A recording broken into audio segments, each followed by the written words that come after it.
Certaines populations sont plus touchées par la Covid-19, la communauté noire à Montréal, celle sud-asiatique en banlieue de Vancouver et à Toronto. Des groupes de travail ont donc développé des stratégies adaptées aux communautés ethnoculturelles.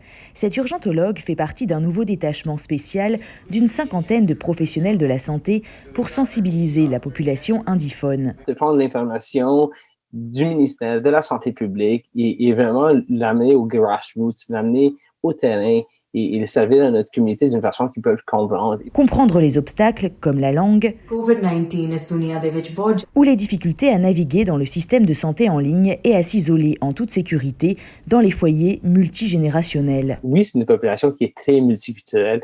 Oui, il y a beaucoup de Sud-Asiatiques qui habitent là, mais c'est aussi une population où majoritairement les citoyens et les citoyennes travaillent dans des postes de travaux essentiels. L'approche et l'engagement communautaire sont importants pour lutter contre la propagation du virus, selon cette membre du groupe de travail musulman.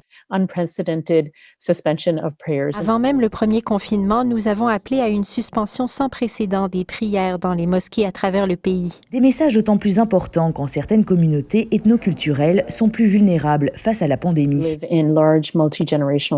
Les musulmans canadiens vivent davantage dans des grandes maisons multigénérationnelles et sont des travailleurs essentiels. Nous avons aussi plus de risques de problèmes de santé chroniques. Selon Statistique Canada, pendant la première vague, le taux de mortalité était 3 fois plus élevé dans les quartiers ayant une forte population de minorités visibles au Québec et en Ontario. Il peut y avoir dans certains cas des problèmes de communication. Les pratiques culturelles n'ont rien à voir, ajoute-t-elle. Il n'y a pas de résistance à adopter les mesures sanitaires, ni plus de fausses croyances qu'ailleurs dans la société.